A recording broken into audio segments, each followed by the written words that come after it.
Ingatlah kematian, karena kematian tidak pernah melupakanmu. Anda masih mendengarkan RRI Nunukan. Pendengar Radio Republik Indonesia Nunukan, terima kasih kebersamaan Anda yang masih setia mendengarkan siaran kami pagi ini. Seperti biasa pendengar, untuk menutup jumpa kita di Religi Pagi, sesaat lagi kami akan hadirkan mimbar keagamaan dengan mengangkat topik menjaga lingkungan, bukti kesolehan diri yang akan disampaikan Ustadz Eko Nani. Tetap bersama kami pagi ini.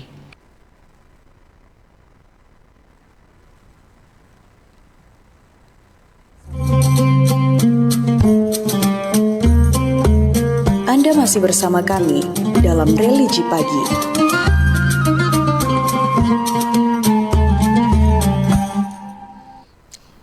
Bismillahirrahmanirrahim. Assalamualaikum warahmatullahi wabarakatuh.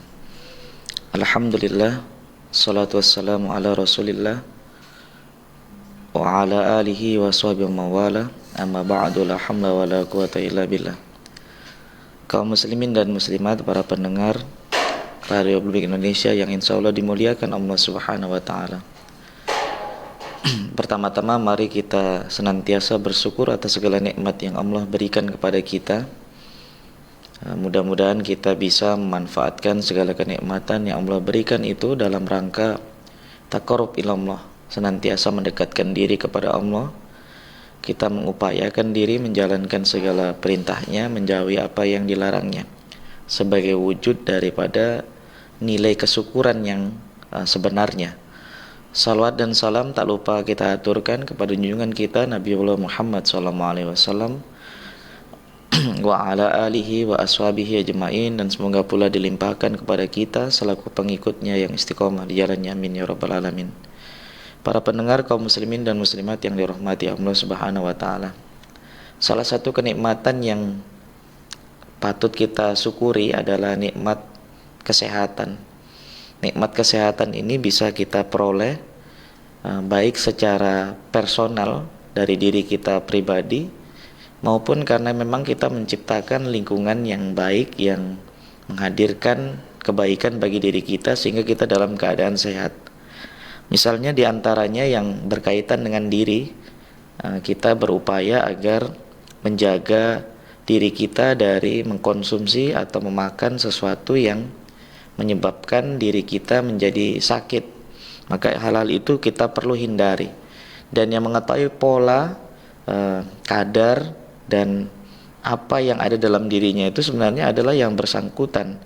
Maka kemudian yang paling penting dalam menjaga pola kesehatan diri itu adalah kita mengupayakan agar mampu mendeteksi segala penyakit yang ada dalam diri kita, sehingga menghindarkan memakan atau mengkonsumsi sesuatu yang menyebabkan sakit, yang kemudian itu bisa mengganggu aktivitas keseharian kita, apalagi sampai mengganggu aktivitas ibadah yang kita kerjakan sehingga tidak mampu melaksanakannya secara paripurna.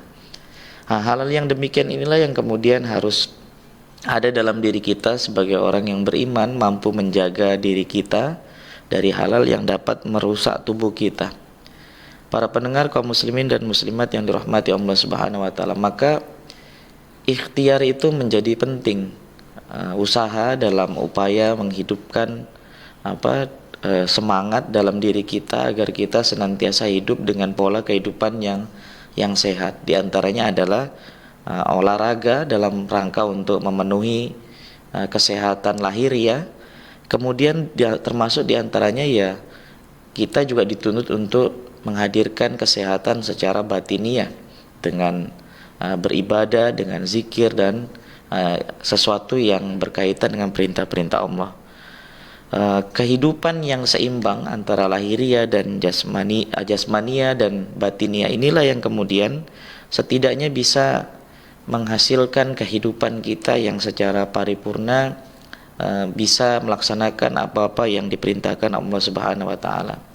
Dalam salah satu contoh aja misalnya berkaitan dengan kesehatan ini, Allah Subhanahu wa ta'ala senantiasa menjaga kita, mewanti-wanti kita agar kita mengupayakan diri ketika mengkonsumsi sesuatu itu dengan porsi sesuai dengan kebutuhannya, tidak berlebih-lebihan. Karena sekali lagi, sebaik apapun yang kemudian kita makan, tapi karena di luar dari batas kewajarannya, maka itu secara tidak langsung sebenarnya sedang memupuk diri kepada hal-hal yang di masa depan bisa aja kemudian menyebabkan menjadi penyakit bagi seseorang yang melakukannya. Di antaranya adalah Allah Subhanahu wa taala berfirman dalam Al-Qur'an, "Ya bani Adama, khudhu zinatakum 'inda kulli masjidin." Wahai anak cucu Adam, pakailah pakaianmu yang baik, yang bagus ketika kamu hendak masuki masjid.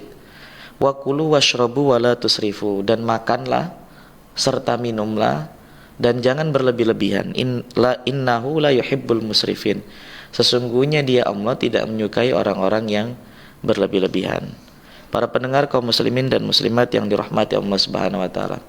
Oleh karena itu memang kita melalui ayat ini dibimbing, diberi petunjuk oleh Allah Subhanahu wa taala agar kita hidup itu memang mampu menyeimbangkan diri, tidak berlebih-lebihan.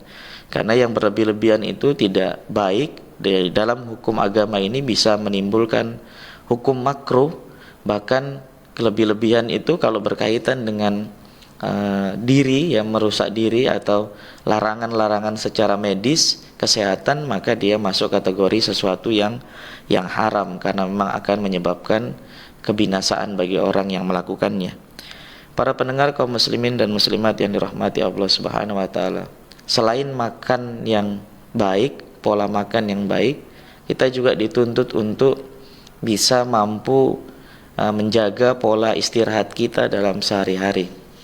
Maka Allah membagi waktu-waktu yang ada dalam kehidupan kita agar kita mampu secara dengan baik membaginya antara kapan waktu istirahat, kapan waktu bekerja, dan kapan waktu beribadah. Nah, ini penting bagi setiap orang mukmin agar bisa menghadirkan diri dengan bagian-bagian terbaik dalam mengisi kehidupannya, dan dia dapat kebaikan itu dari apa yang dia kerjakan. Selain itu kemudian yang kita tidak boleh lupa adalah setelah kita mengupayakan diri untuk hidup sehat, kemudian pola kehidupan diatur dengan sebaik-baiknya, adalah kita berupaya menjaga lingkungan sekitar kita. Karena itu merupakan bagian daripada aplikasi daripada nilai-nilai kesolehan diri kita dengan hadirnya lingkungan yang kita hadapin dengan kehidupan yang baik pula. Karena sebaik apapun kita menjaga kesehatan, sebagus apapun pola hidup yang kita terapkan, kalau sekiranya lingkungan tempat tinggal kita tidak mendukung terhadap itu semua, maka itu akan menimbulkan sesuatu yang sia-sia. Inilah pentingnya kenapa kita harus menjaga lingkungan, menjaga alam sekitar yang ada di sekitar kehidupan manusia, agar kemudian alam itu mempunyai kontribusi pula bagi kehidupan manusia. Karena sejatinya memang alam yang diberikan ini adalah fasilitas Allah kepada khalifahnya, kepada kita manusia, agar mampu menjaganya dengan sebaik-baiknya. Karena konsepsi khalifah itu sejatinya yaitu wakil Allah di muka bumi. Baik tidaknya bumi, rusak ataupun baiknya bumi itu tergantung bagaimana manusia mampu mengelolanya dengan sebaik-baiknya. Ketika dikelola dengan baik, maka alam pun akan memberikan kepada kita kehidupan yang baik. Para pendengar kaum muslimin dan muslimat yang dirahmati Allah Subhanahu wa taala. Oleh karena itu kita harus memahami bahwa alam yang kita hadapin ini, kehidupan di bumi ini merupakan ayat-ayat kauniyah, ayat-ayat yang ada di alam semesta yang Allah jabarkan sebagai bukti kebesaran, kekuasaan dan keagungan Allah Subhanahu wa taala. Maka terhadap ayat-ayat kauniyah ini kita harus mampu bersikap ramah terhadapnya. Sebagaimana kita bersikap ramah, memuliakan, mengagungkan ayat-ayat qauliyah, ayat-ayat yang ada dalam Al-Qur'an misalnya. Karena ini semua alam semesta ini bagian daripada aplikasi dari bentuk yang lebih luas dari ayat-ayat yang ada di dalam Al-Quran. Oleh karena itu kita pun harus memperlakukan dan menjaga alam dengan sebaik-baiknya. Ketika alam ini dijaga, maka dia akan menghadirkan kebaikan bagi kehidupan manusia. Sebaliknya, ketika alam ini rusak, kemudian tidak terjaga, bahkan dieksploitasi oleh tangan-tangan yang tidak bertanggung jawab dengan melampaui batasnya, maka alam pun akan memberikan dampak yang tidak baik terhadap kehidupan manusia. Hal ini sebagaimana yang Allah sampaikan dalam Al-Quran surat Ar-Rum ayat 41. Allah Subhanahu wa taala berfirman, "Waharal fasadu fil barri wal bahr bima kasabat aydin nas liyudhiqahum ba'dalladzi 'amilu la'allahum yarji'un." Telah tampak kerusakan fil barri wal bahr, di darat dan di lautan. Bima kasabat aydin nas, dikarenakan tangan-tangan manusia. Liyudhiqahum ba'dalladzi 'amilu, ini semua agar Allah menghendaki agar mereka merasakan sebagian dari apa yang diperbuat oleh mereka. La'allahum yarji'un, agar mereka kembali ke jalan yang benar. Nah, jadi dalam kondisi alam tidak memberikan kebaikan sekalipun, itu sebenarnya ada pesan, ada message daripada Allah agar kita mengingat jangan-jangan kerusakan atau bencana yang terjadi, bencana alam itu disebabkan oleh kerusakan-kerusakan yang dibuat oleh manusia. Maka kita harus menyadarinya, memperbaiki alam sekitarnya, kemudian mengupayakan diri agar tidak melakukan kerusakan. Nah, inilah bukti dari perintah Allah ketika di dalam Al-Quran berkali-kali Allah menyatakan wala tufsidu fil ardi ba'da islaiha, dan jangan kamu berbuat kerusakan di muka bumi setelah Allah memperbaikinya. Pengrusakan di sini maknanya menurut tafsir adalah pengrusakan yang bila mana dia itu melanggar aturan-aturan atau ketetapan daripada Allah Subhanahu wa taala. Maka ini yang disebut dengan al-fasad itu sendiri. Artinya kerusakan ini.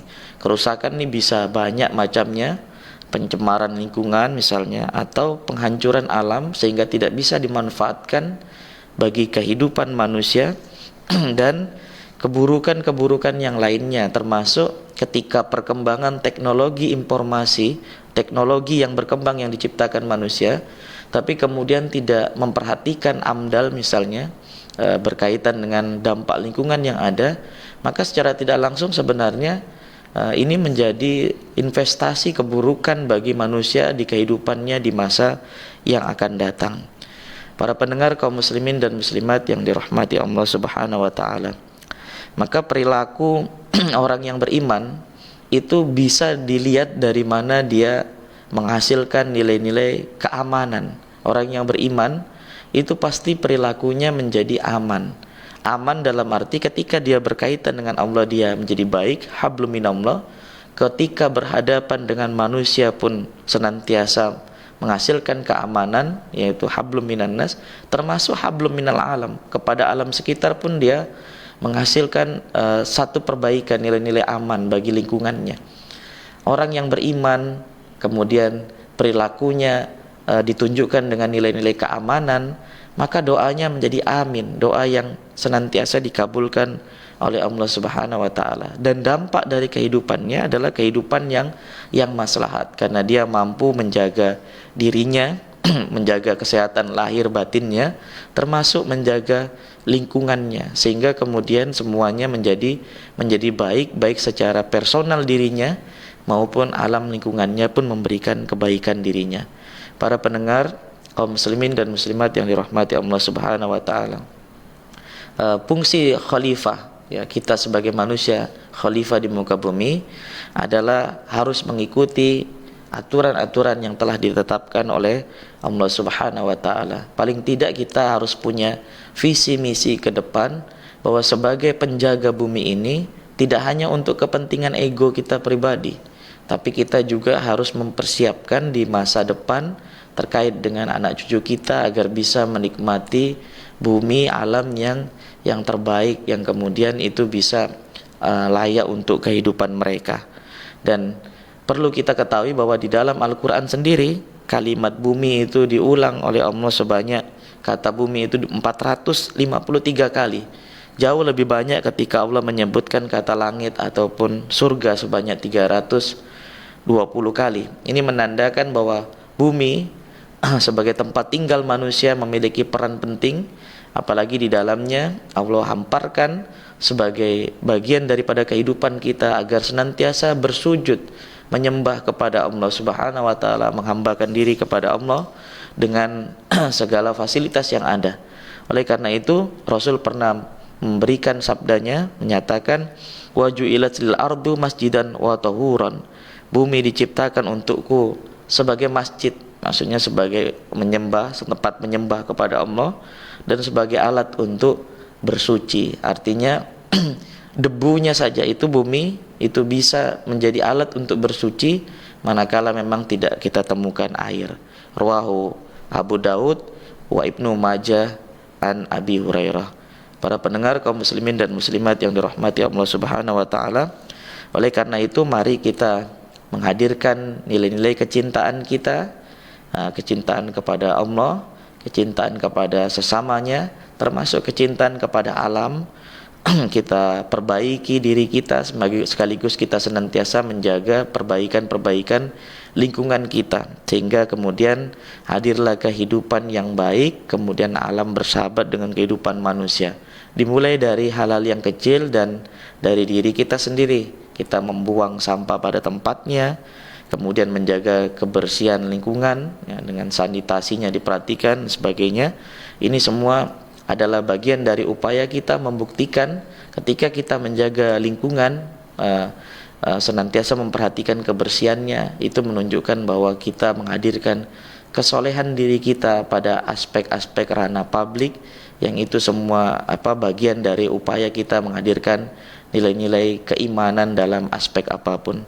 Para pendengar kaum muslimin dan muslimat yang dirahmati Allah Subhanahu wa taala, inilah yang dapat kami sampaikan, mudah-mudahan bermanfaat.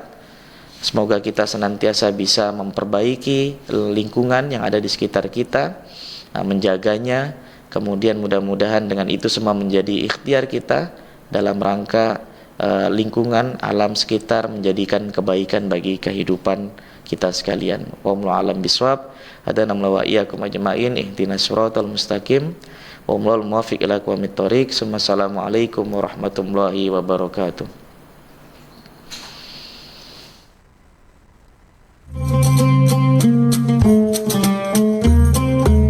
Anda masih bersama kami dalam Religi Pagi.